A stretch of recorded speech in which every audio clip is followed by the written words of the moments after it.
All right, everybody, welcome in. Real Talk with Spoon and Puddin, episode 38. I'm the one only Big Spoon. Oh,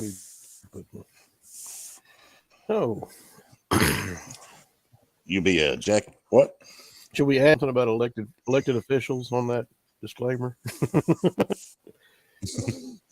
The primary purpose of this podcast.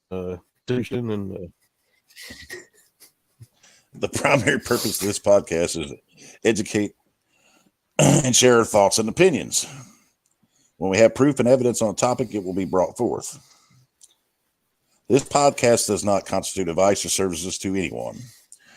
Spoon and Puddin do not accept any responsibility or liability for anyone, our guests, or anyone's comments or actions based on the material we talk about on our podcast. This podcast is for private and non-commercial use, and everyone should ascertain that the information we provide is correct and verified at all times.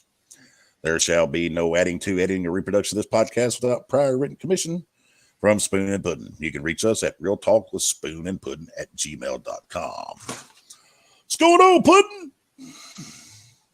Oh, just sitting around. Trying to figure out how we tell people what the First Amendment means, what your feelings are, MLM, But did you want to touch on, or you just want to ignore them? Well, I just wanted to talk. I wanted to touch on post-election. Well, we got, election. You got the Drew Jennings and number 1, and Mike Hall at number 2. Then you got Megan Thompson, who was a landslide at number 3. So Drew passed up Mike finally, because at the point I seen, I think Drew Mike was it ended with him at number 1. Hell, one person I know is right, and that means he's the vice mayor again, supposedly. Yeah. Are we still having technical difficulties? That means he's the vice mayor again. Well, if it's done the way OG we think, but well, the mayor race didn't go quite as well as what we wanted, which in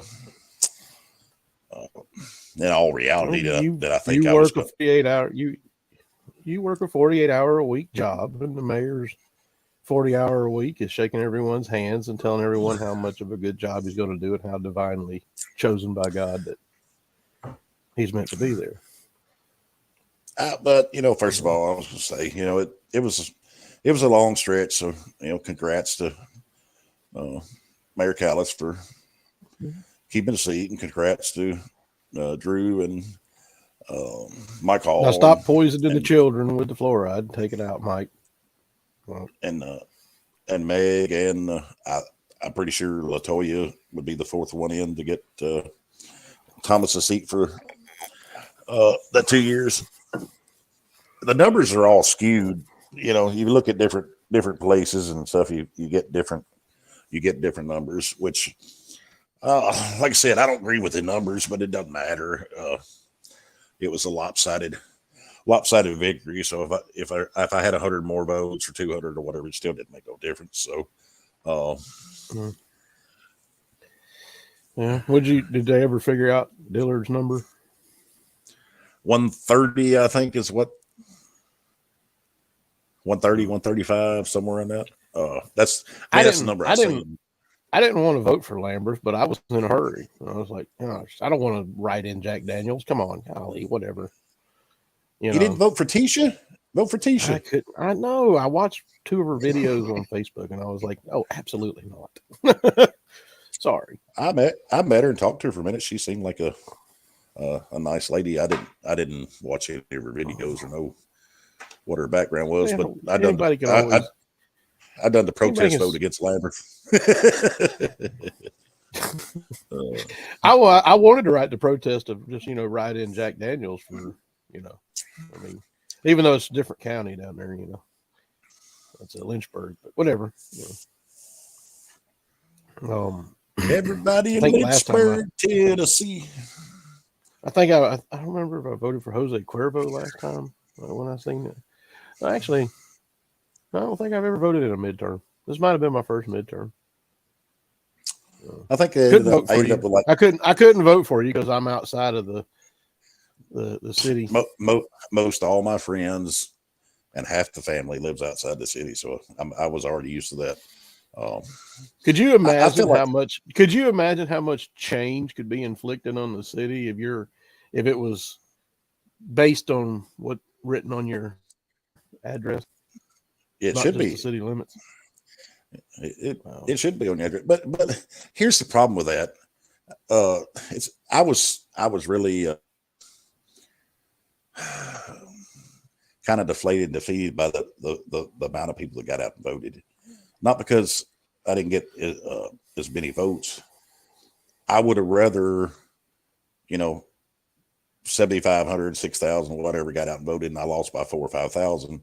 That would mean the people actually got out and used their right and used their voice. The 21 or 2,200 votes or whatever it ended up being was even far less than the last mayor race. I think the last mayor rate was 2,700 and something votes cast. When you go back to the book of Henry David Thoreau, and I think he wrote Walden, and I think he also wrote Civil Disobedience. If you go back and look at that, think about the fact that not even 20% of the people in Portland came out, vote, and we're supposed to follow the guidance of that city council, or you're supposed to follow it because you're inside the city. Your internet sucks Fireworks. today. Oh, damn it! Shit. You keep cutting in and out and screen moving. Last Monday, when we did a Monday show every time. Okay, well, is it the Monday show?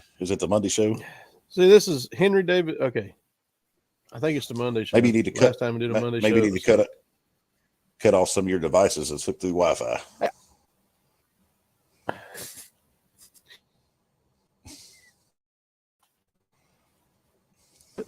It's hooked to Wi-Fi. It's sad.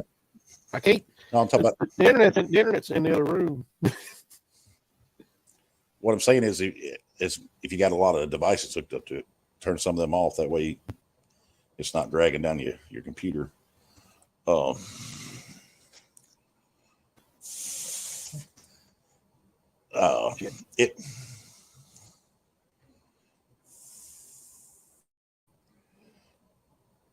are you talking about, Brenda? The look on his face was great. It's kind of sad and deflating in the fact that, you can sit there and say that the people of the town are going to be represented who got voted in because only, X 17, 18, 20% got outvoted. But those are the people who showed up at the polls. So, it is. You can't make people get out and vote. Oh, yeah. I got you, Susie. His face. I was hoping for 40 to 50% of the population getting out and voting. But I mean, what do you do? We've talked about it many, many times. They'll sit in line for an hour for their Starbucks, but they won't get out and vote. So that's where you sit.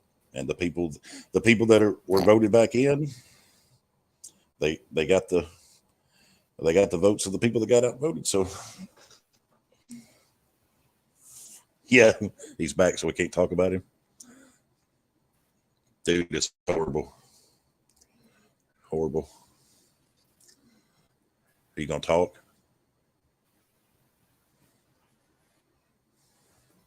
Oh, I don't care. I'll talk about whatever you want to talk about.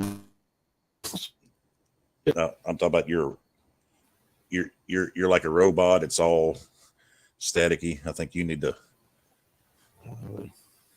get on your phone and use your phone or something.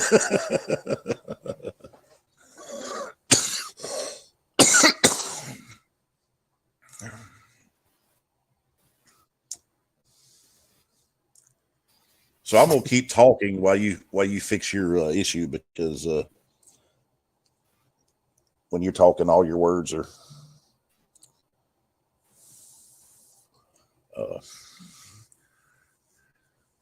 like a robot.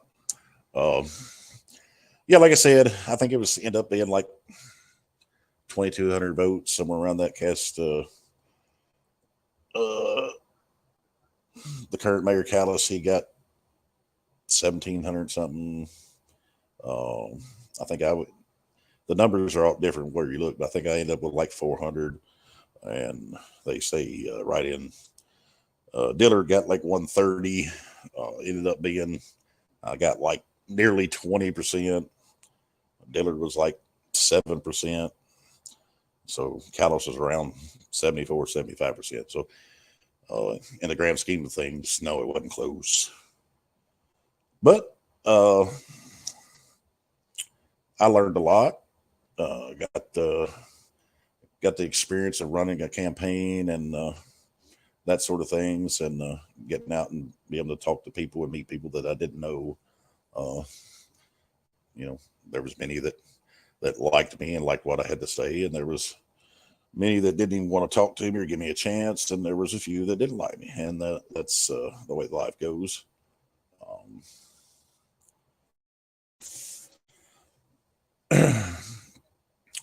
I'm not going to stop pursuing trying to make my community better, and I would hope other people would get involved and try to do the same thing. Uh, I'm just in the loss. I learned a lot of things, and I don't know if I can explain to you how many people that told me that they were proud of me and that I inspired them and things of that nature. So that makes you feel good when the other people that don't normally think about getting involved or they don't get involved tell you that they appreciate you trying to make a difference and that you inspire them to do something, run for something, do something, make a difference in the world. In all the grandest roundabout scheme of things, ended up a winner in the end because of all the gratitude and inspiring and learning and growing from the situation. Um, yep, Brenda and Kim. Yep, 2 years I'll run for council, and hopefully I'll get that, and then I'll get to learn from that experience and grow and difference there.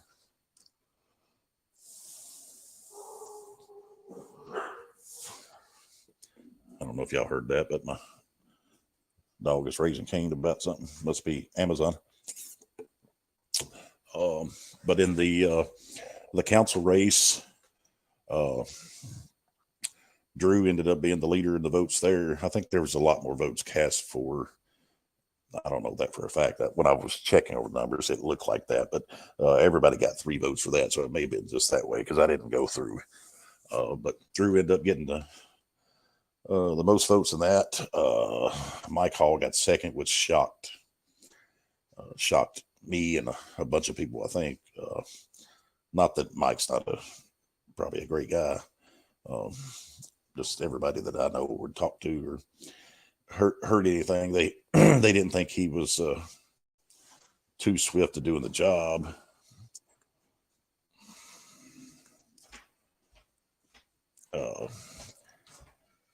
So and then Megan came in third, which I thought she would probably be first or second. And I don't know the numbers. She may have been real close to second, but I would thought Drew and her would be number 1 and 2. And Mike Hall, I thought it would be Drew, Meg, and then Dole and Latoya and Mike Hall 5th and Lloyd 6th, but it ended up being Mike Hall 2nd, Meg 3rd, and I think Latoya gets the 4th spot, which is only open for 2 years. That's the vacant seat that where Thomasers was moved. So say congratulations to all the people that were voted in, and I just hope that y'all try to do what's best for the people. I know in the past it doesn't seem like a lot of you have, but hopefully that's what made it just that way, because I didn't go through. Going forward, that you guys will. I don't know what's going on with all.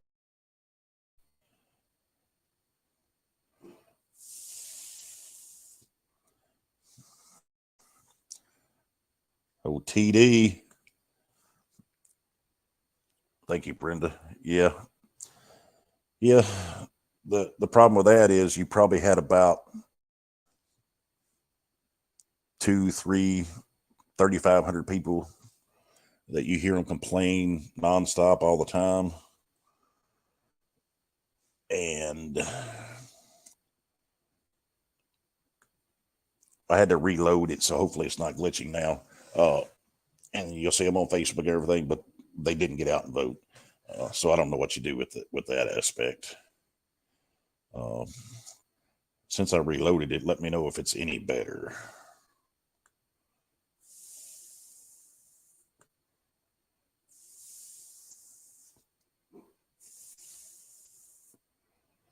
Says I had a very strong signal, so we shouldn't have any issues, but that don't mean that's the case. Everybody watching, is it any better now?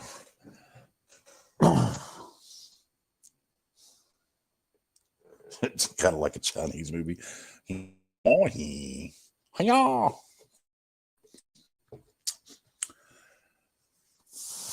I don't know where Puddin went. He must have had a.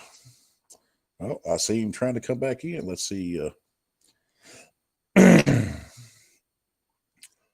See if we get him back in. I'm still glitching, huh? It sucks.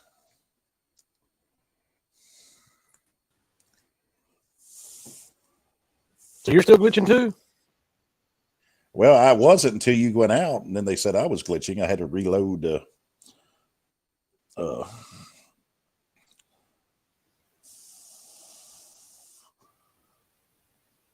my Facebook stream. I don't know, man. Monday shows just apparently. Well, I mean, I'm watching from my phone over here on the side to see the comments, and I don't see me glitching. So I don't know if it is or it isn't. I don't know. Yeah, it just froze up a little bit. It is glitching. Anyhow, a little bit. No, what I was saying about Henry David Thoreau and about how, because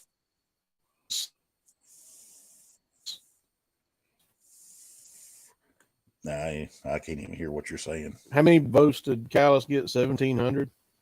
You know what I mean? Does that seem like an adequate amount of people? No, it's not. Damn, it's glitchy as hell. I don't know if it's me or what. I think it's just all the way around. I'm sorry, guys. I really am. I don't know what the deal is.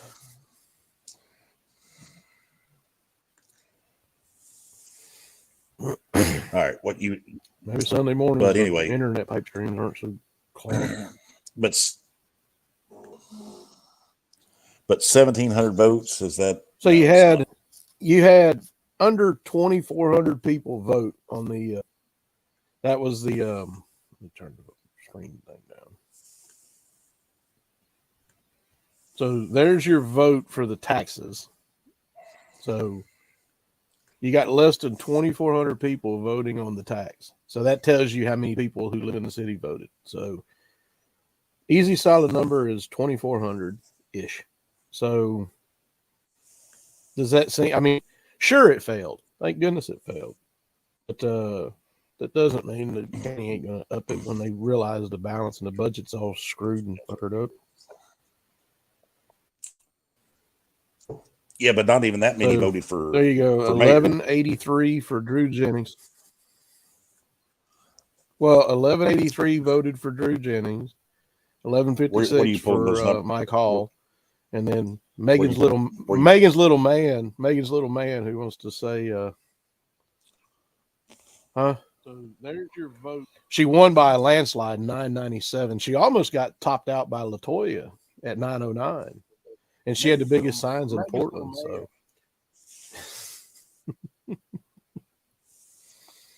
So there it is. There you go. How many votes did she get? Well, there they are. Drew Jennings, Mike Hall, Megan Thompson, Latoya, and Scruggs and Dunn. And then on the other side, there's the vote count. So she was only, 80-something votes in front of the newcomer? But she won by a large margin, remember.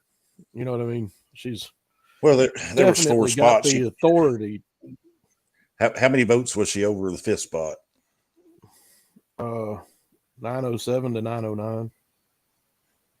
No, the 5th spot. She was 3rd. How many did Duel get? Oh, Duel got 783. So, All right, so 997. She still won. She would have beat, if there was only 3 seats, she would have beat Latoya by 88 votes or something. Yeah. So she only beat out the newcomer by 88 votes. Yeah.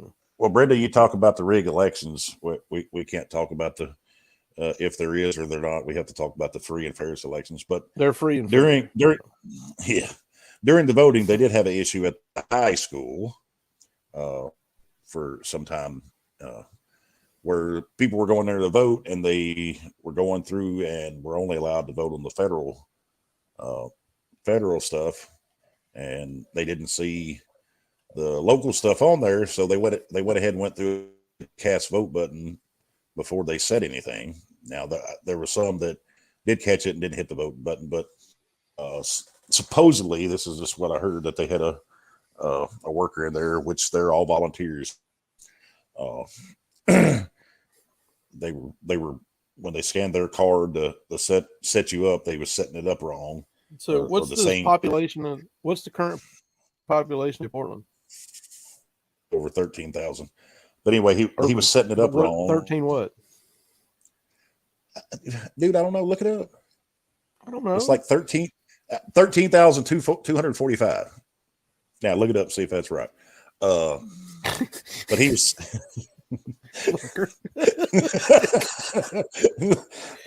but he was when he was setting them up, scanning his card, setting them up, he was setting them up wrong. So quite a few people went ahead and hit the red button to cast their vote. And at that point, you can't go back and re-vote. So I don't know how many votes that cost people that wanted to vote in the city. Now, and I'm not saying if it was fixed that I would have won, because I don't think that was that many people that got messed up. And it was that saying I was going to get all those votes would be a little naive. So I'm just saying there was probably, I don't know, say 100, 100 more votes, but that's only 2,400 votes cast out of a population of what? Whoop, shit. Well, I didn't look it up. Fuck. Well, it's 13,000 something. You got to take away the minors and the babies, so it's probably about a 7,500, 7,000 to 8,000 of voter age and up. So you figure about a fourth of the population. Still, there's the number that's 7.65% of the people to get to 13,234. That's how many people voted for Callis. But what I was saying about it is, does that 7.65% seem like he's, Lord King of the, King Callis of Portland? I mean, does that seem like he should have the right to be the arbiter over the fluoride or the arbiter over whatever happens? No. Well, no, the people should be, but I mean, that's how about how much approval rate Congress gets right now. 7%. Well, that's my point. Look, if there were 10,000 people voted and he won an 80% margin, yeah, I guess sure, people love him. But I mean, I know what you're saying. You got to take out the kids, and then see another thing I disagree with is you got to take out the felons. Nothing wrong with that. If they want That's to go what I'm vote, saying. let them vote. If you take out the people that can't vote and the children, which they can't vote, you're probably looking at somewhere around in the 7,000 or 8,000 range. And think the irony. I mean, the irony that we broke off from Britain because taxation without representation. Then we let you out of jail, and now you got to pay your taxes, but you can't vote for your representation. Yeah, that's the whole irony. That's the whole definition of taxation without representation, is it not? Pretty much. That was the war cry in the 1700s that led to a revolution. Right there. Yeah. And I know y'all can't see it, but I have the Declaration as my backdrop now up here. My son, he's in boot camp at Fort Sill, but he actually got this for me somewhere he went, and it actually looks like the real one. So I'm finally putting it up there. I know it's a little crooked, but get your level out. He actually got me a few more, like the Star Spangled Banner, and some other things. So, well, but no, I mean, like I said, my thoughts are, it's not justification to, run roughshod over everyone. What?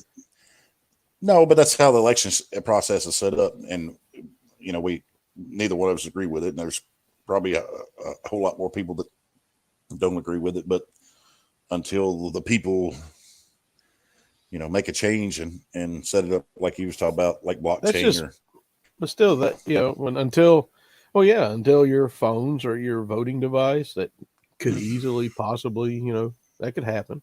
You use your phone for banking, don't you? What do you care more about? How much money you got in the bank, or sending money through your phone, or do you care more about voting? No, I think people care more about their money. But here's the thing that always rattles me, is if you hear politicians speak, whether it's on the local or national level, they always talk about how education is number one and the children are our future.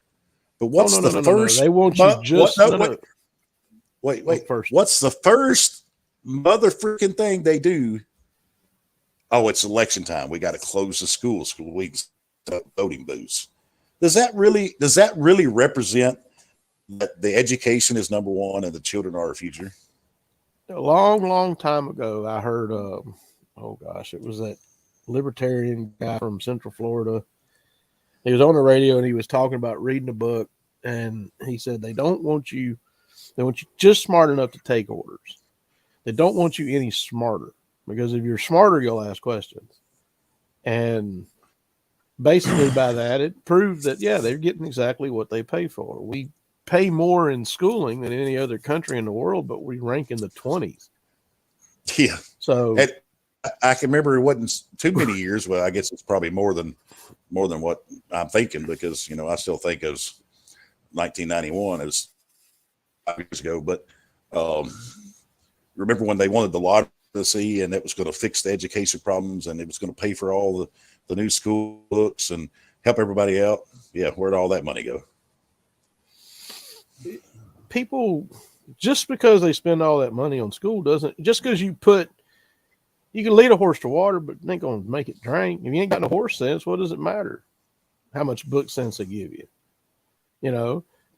Some people will gravitate towards learning just naturally. I tried, especially after I left school, to learn about the things I wanted to learn about. And it wasn't until the Tea Party that I started really looking at the founders, and it called to me. I was like, why does that call to me so much?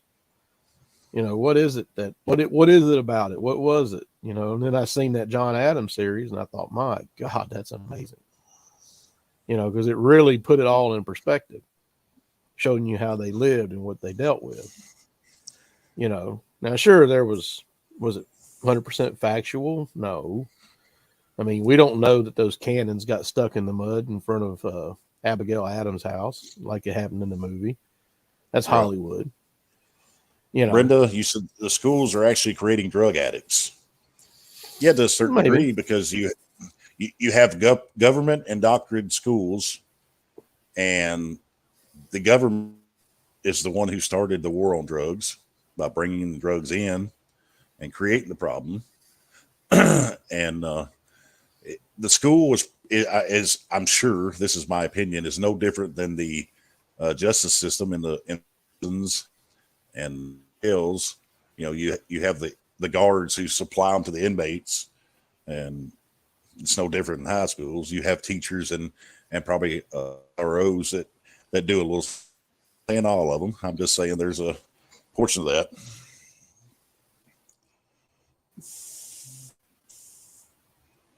Yeah, they demand you put them on Ritalin, and yeah.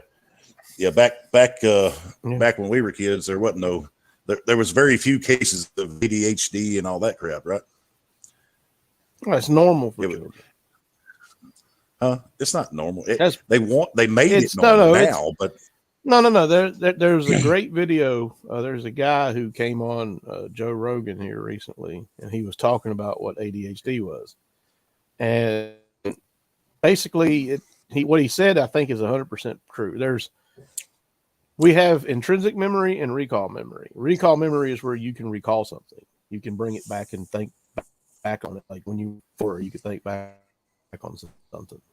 But you can't really think back on 1 or 2 years old. You know, most people, some people might, but, you know, I can remember when I was it's kind of hard. 2, 3, but there's only 1 or 2. I'm saying there's a point when the recall memory takes over the intrinsic memory. And what he was saying on the podcast was, if you grew up in a family where your parents were always arguing and fighting, your intrinsic memory, you know, as a baby, there's nothing you can do about it. And it's just absolutely nothing. You know, all you can do is just shut down and zero out. And what he was saying is ADHD is not really a medical condition. It's more of a raising condition that when you shut down, it's like, yeah, that sounds like he's probably right on point. Well, because I agree with some of that. ADHD. Well, I don't have my parents when I was young. They didn't argue. They were really, you know, it was pretty tame.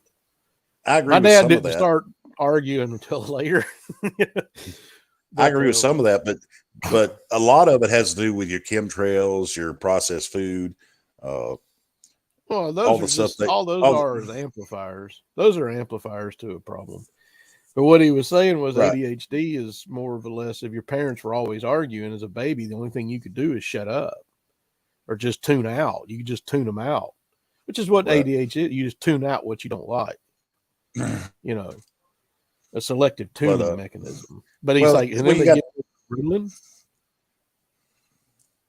Well, you got the different stages of ADHD or ADD or the stuff they call now. But back when I was a child, if you had overactive children, whatever, that was the same now. You know, the parents, they just, you know what, right? And it solved the problem, or they done something to solve the problem. But now society has made it to where, you gotta take them to the therapist, and you got to give them this and that. And I'm not saying some need therapy or any of that. I think there's a lot of adults need therapy. You can always use somebody to talk to, but as far as doping them all up, just like Brenda's talking about here, you know, then they can't get them, and then they get them from the local druggie or drug dealer or whatever. And, it's a never ending road there, because once you start and get hooked, it just keeps going on and on. But back in our day of growing up, we didn't have that often because. Okay, season. All right, so let me see. Season 4 of South Park, episode 3, I think is what it is. Season 4, episode 3. Yeah, it's called Timmy 2000. It's all about ADHD, and then all of a sudden, this doctor comes up with a cure other than putting all the kids on Ritalin. where all the kids are on Ritalin and they start liking Phil Collins for some reason. They're like, oh, Phil Collins is awesome. They're all like zonked out on Ritalin. And then all of a sudden, some guy comes up with a natural way to cure kids of their ADHD problem. And he yells at him, "Sit, study!" And he's just really mean. He gets a ruler. It's hilarious. But they touched on this, long time ago. Well, Debbie and Brenda, yeah, the kids not having a lot to do. Well, I've had several friends or acquaintances give me a very hard time because all my children growing up, we made sure that their life was pretty structured. I'm not saying perfect structure, but I'm saying we demanded that they have curricular activities. And I love sports. They were introduced to sports early, so they were all, besides school, having something else to go to. Baseball, football, basketball, and those being in different seasons. Soccer. They always stayed busy. And I had friends saying, "Well, your kids are doing too much, and this and that." And this, like one of them, he's got twin boys who are like 20, about to be 20, still living at home. Their girlfriends have moved in. They can't keep a job, but they didn't have any of that, right? Mama took care of them, babied them. My kids went to school. They made good grades, every one of them. Then they go to football practice or baseball, soccer, whatever season that's, or chorus. They have always had something to do to keep them busy that taught them things. They had coaches and good people in their life to teach them those things and kept them busy. And then, like Modus' daughter played softball and soccer, and it's travel soccer and all that. And then she, when they got over in high school, they've all went to school, done their sports and extracurricular activities, and held jobs while making good grades. So they've all stayed busy to where they wasn't out running with the wrong crowd or doing those type of things, because they've always had something to do that taught them things, and they had their chores at home. Like that one friend I told you about, the little Spoon, that's got his twin boys. They never had chores or anything. My children, they've always, from a certain age, their chores got, from 5 or 6, they had a little bit, and it grew. So when you structure them where they have to go to school and make good grades, and then they got their extracurricular sports, and then they have a job and they have chores at home, it's not too much for them. It's slowly introducing them into different things and making their workload expand as they grow, because they're going into adults. Just like we have a workload, because we still have chores at home and work and paying bills and running them places. So I think the parents that do that and stay active in their children's life, most of the time they turn out better than, I coached baseball for like 20 years. And as the years went on, it turned into more like a babysitter, because you would have, not all parents, because I had some great parents that was there all the time, you would never see them. They would get off, you'd have them for an hour and a half, 2 hours. And then sometimes you would have to take them home, or pick them up and take them home, or sit with them and wait for their parents to get. So at least they were there. But you have a whole lot of parents that I want to call their, I guess they're parents, but they're not.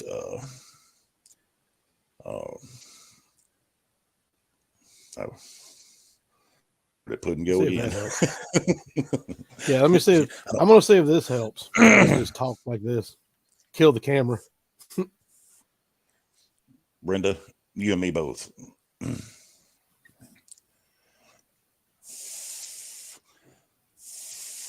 But boy, our Monday, this is the second Monday, and it's been a disaster.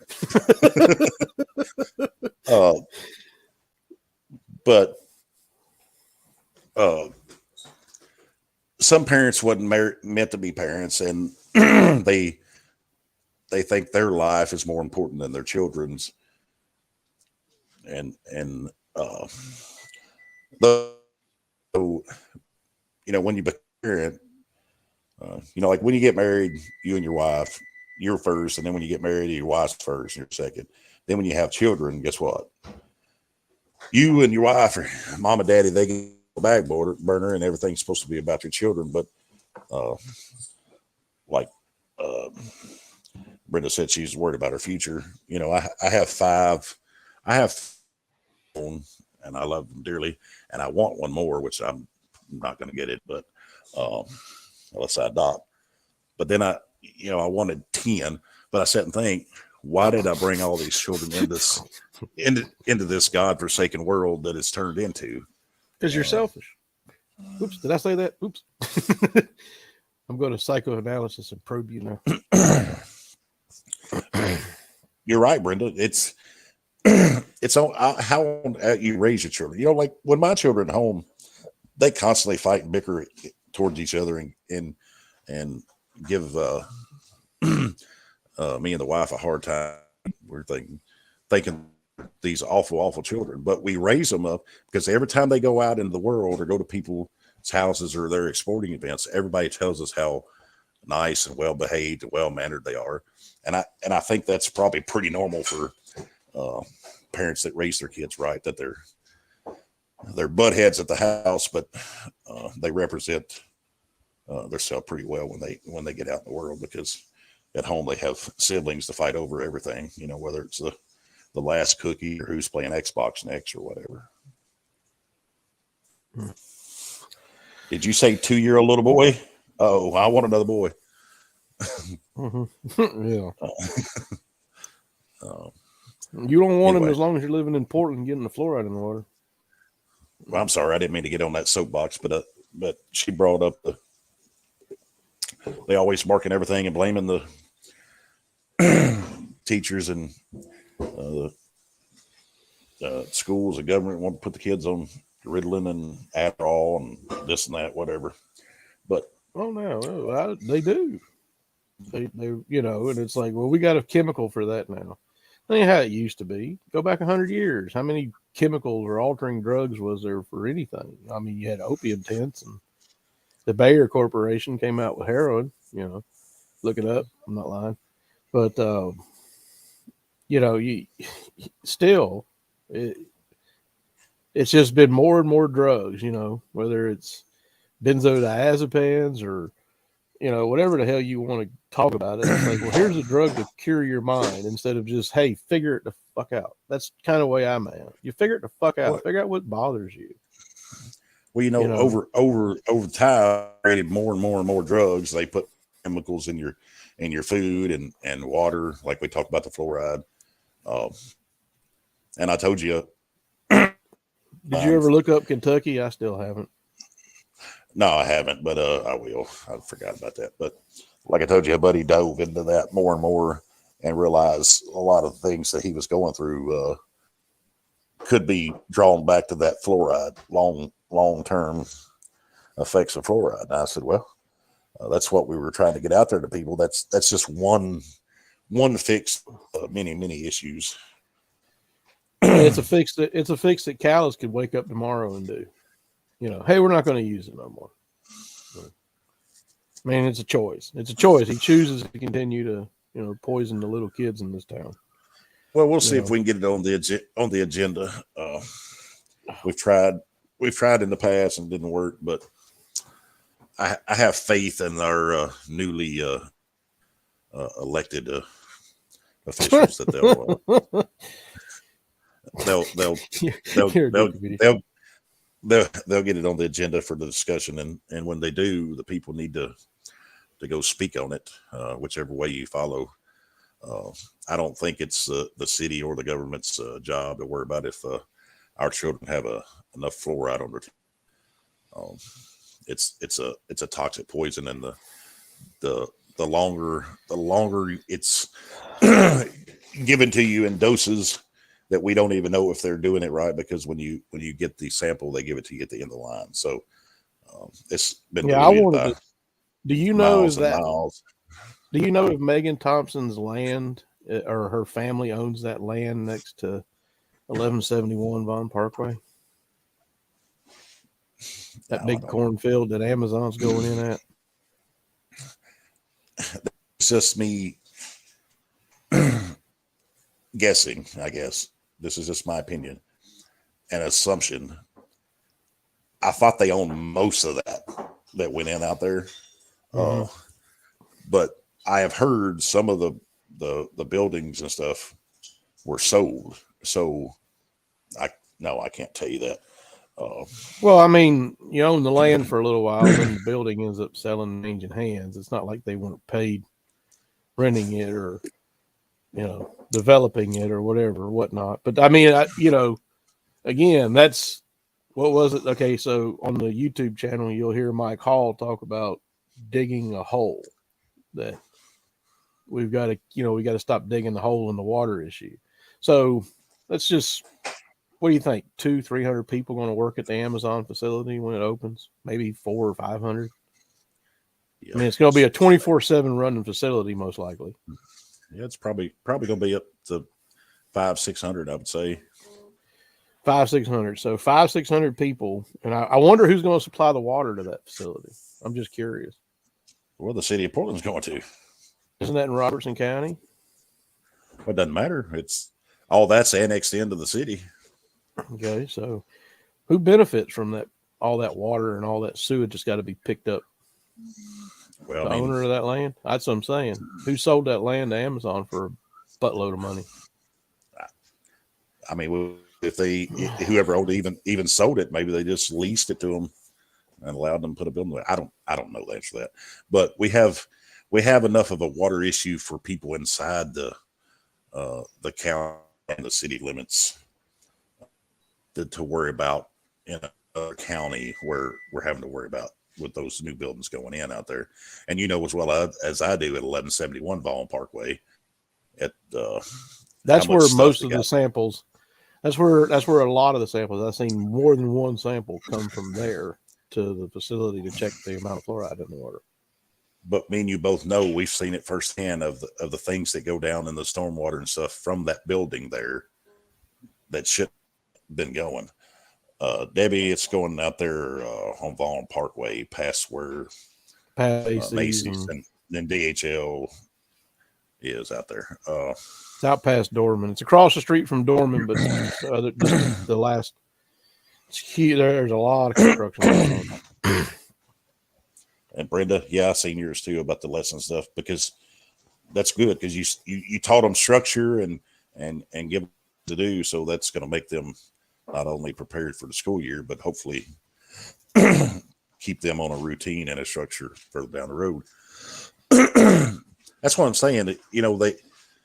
They keep building, keep handing out water taps, and we still haven't fixed the water issue. And this is not only just the mayor and board's fight and issue. I think a lot of people should be getting involved, because we need to come up with which I know they've temporarily bought water from White House, which is a good temporary fix, I guess.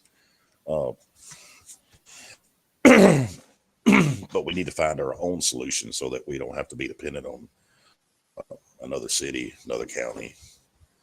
Because we get Of course they don't need to be. You don't need to be dependent on another county, but that's where you end up. That's where that's the current situation.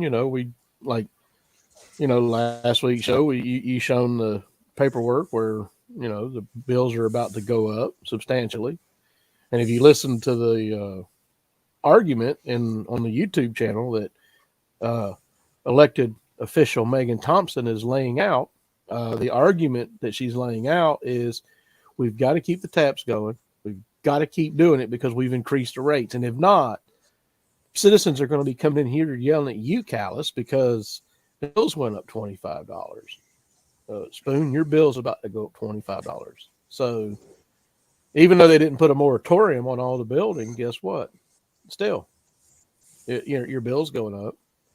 So all she said was a lie, which is why I tell everyone you need to read through the lies and figure out, realize who the thieves in the town are.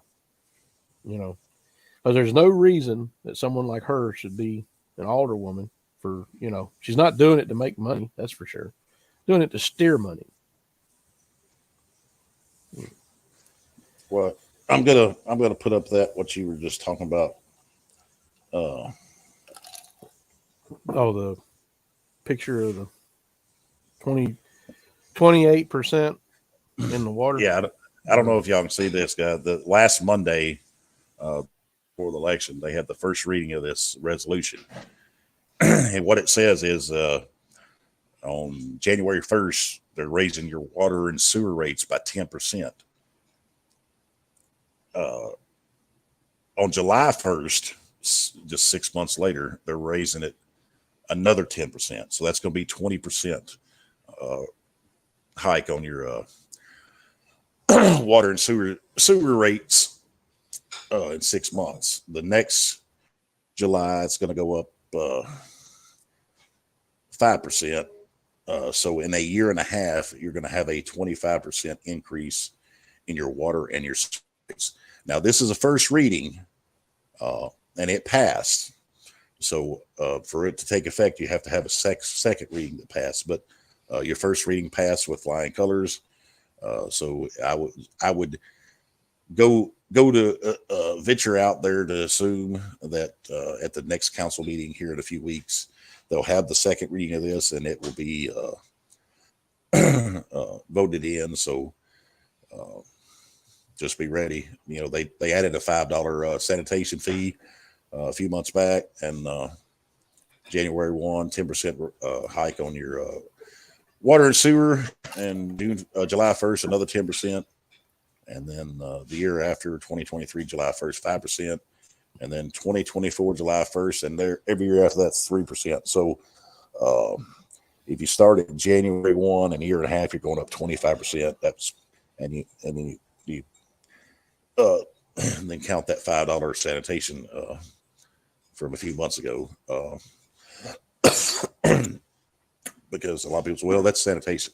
But your water, sewer, gas, sanitation, all that's all the same bill. So you can imagine what that's going to do.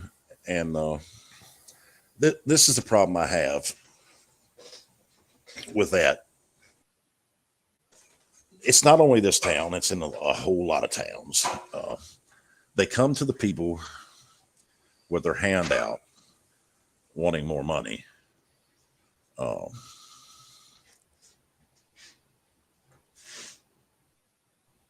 we're setting on real estate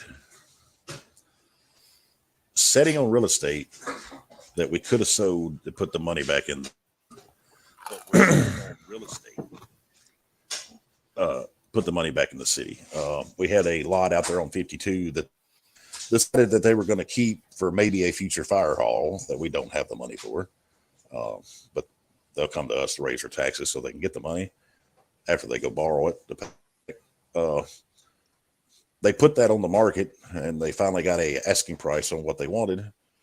And when they got their asking price, they decided, well, no, we're not going to sell it. We're going to hold on to it. So that was 450,000, 475,000. They could have put city, but they didn't even get a appraisal on it. So if they would have got appraisal on it, it probably would have appraised more of that and then sold it.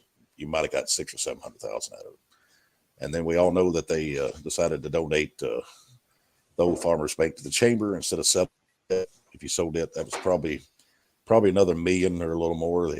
You could have used that money to put back in the city on the money that we owe, and they have other real estate. So there's a lot of things they could have done to ease the workload of the taxpayer, but instead they decide to not sell those things and put money back in the city, and then come to the people to raise their taxes. And I don't know about you guys, but no matter if it's Portland, Tennessee, or Portland, Oregon, or Gallatin, or whatever city you live in, when things like that happen, it shouldn't sit well with the people. And they should be at these council meetings expressing themselves and emailing their their mayor and their council, and being irate about these things and won't discuss these things.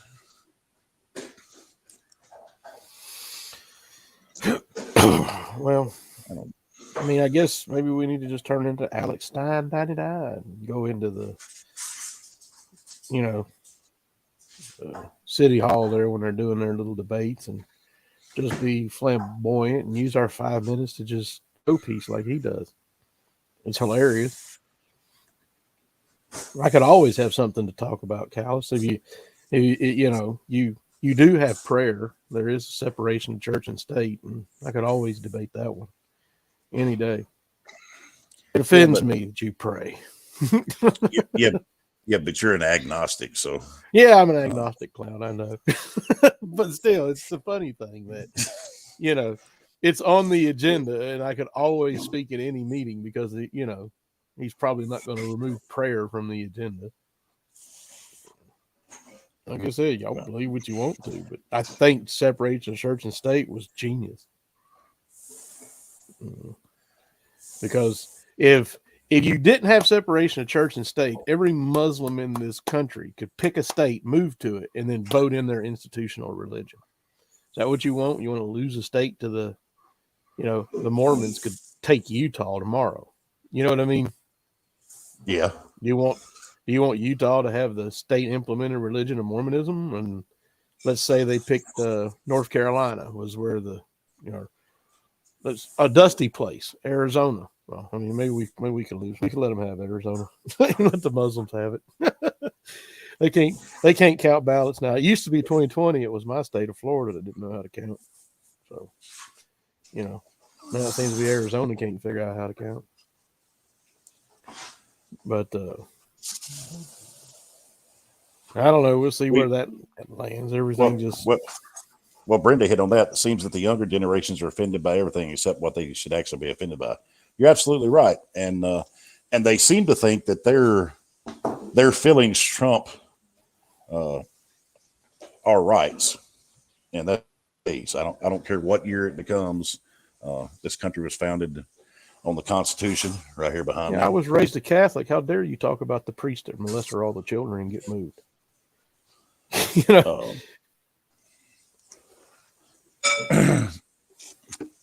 So my First Amendment right, or whatever my right is on that Constitution, comes before your feeling. So if you're offended, I mean, sorry. I guess it is what it is. Yeah. If you can't understand metaphors and allegedly, and humor, if you don't have a sense of humor, you ever hear the joke about the? Never mind. I'll shut up. I go ahead. Oh boy, I don't know, man. We need to people need to start paying attention to what really you need to be offended by. You need to be offended that you got fluoride in your water. Well, I'll say this to the people that are offended by our podcast and that doesn't have a sense of humor or don't understand metaphors, any of that. If it bothers you that much, start your own podcast and talk about what you want, or talk about us. Come after us. You're not going to hear me. You're not going to hear me cry one bit because I'm not thin-skinned. Yes, I'm a big fat ass. No pun intended. So no, I'm not thin-skinned. And I'm an agnostic clown. and he really is a moron. So yeah, I know. What? Hey, wait a minute. I take offense to that, Mr. Spoon. I'm offended. Well, Debbie, they can't seem to do the bothers them. Don't listen. Don't know. Instead, they want to listen, and then they want to complain and cry and try to get your videos removed and flagged and everything else when you're not violating any standards. They don't understand. They don't understand that the First Amendment was specifically to speak out against elected officials. Specifically. Exactly. They're one of the biggest targets. Period. And again, if I'm watching TV, you don't have to be an elected official. You can leave. If I'm watching TV and I flip the channel, there's something not on that channel I want to watch. I just flip it to another one, right? If I walk by and hear somebody having a conversation that I don't like, I don't stop and interact with them. I just keep walking. Don't care. It's none of my business. What you're supposed to do.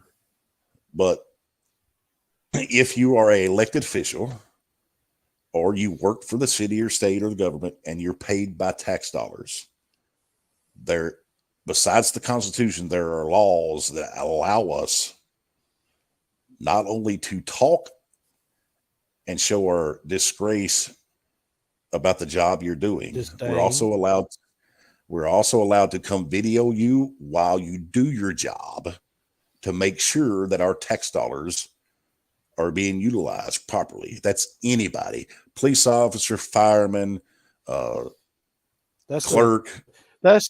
Isn't that the point security of it? Guard. You petition your government for a redress of grievance. Has y'all have never heard of this? You know, like, was Alderwoman Megan Thompson sitting off to the side waiting to be a witness against ex-Alderman Thomas Dillard? That's not fruit of the poisonous tree. If anyone wants to go back in February and watch her speak out and rant and rave for 15 minutes about how much of a deplorable Dillard is and how he should be removed from the council. But they were thinking about using someone who said all that stuff publicly. Brenda said she's in Facebook jail for saying cutting the balls off a male dog won't make it a female. Somebody got it. They put her in Facebook jail for that. We're about to go into Facebook jail. Why did you repeat it, damn it? You dumb shit. We're getting removed now, damn it.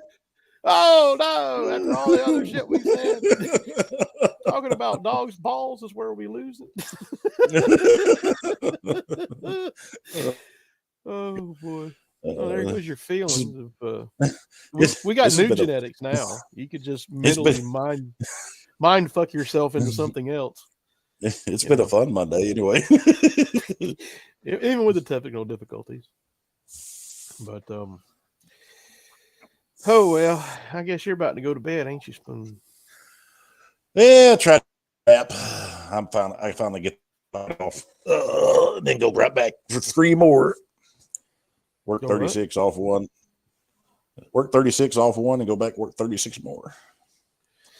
Oh yeah, that's why. Well, even though you didn't do much campaigning, that we'll just use that as your excuse. You had to work a normal job. You wasn't free to run around, making backroom deals and smoky deals like the mayor was. You didn't have the liberty of the city paying you to campaign the whole time. That's right.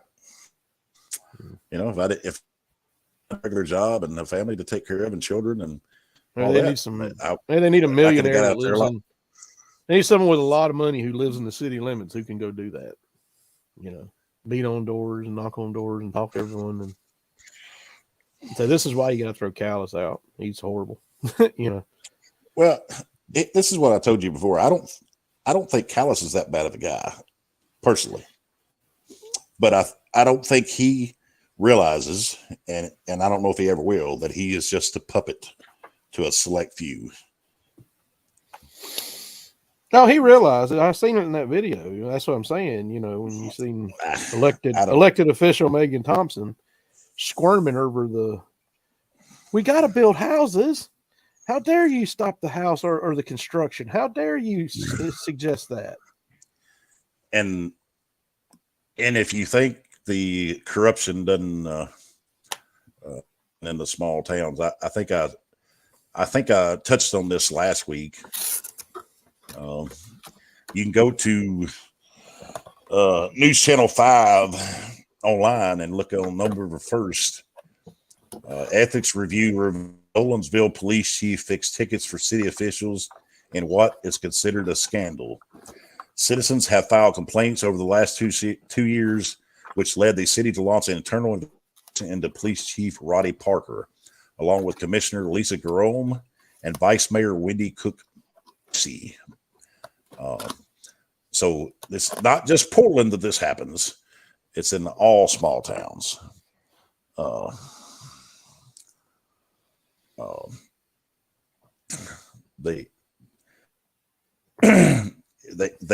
they filed complaints for over 2 years before the investigation was ever launched. And when it was, they discovered that the police chief was fixing all the tickets for all the elected officials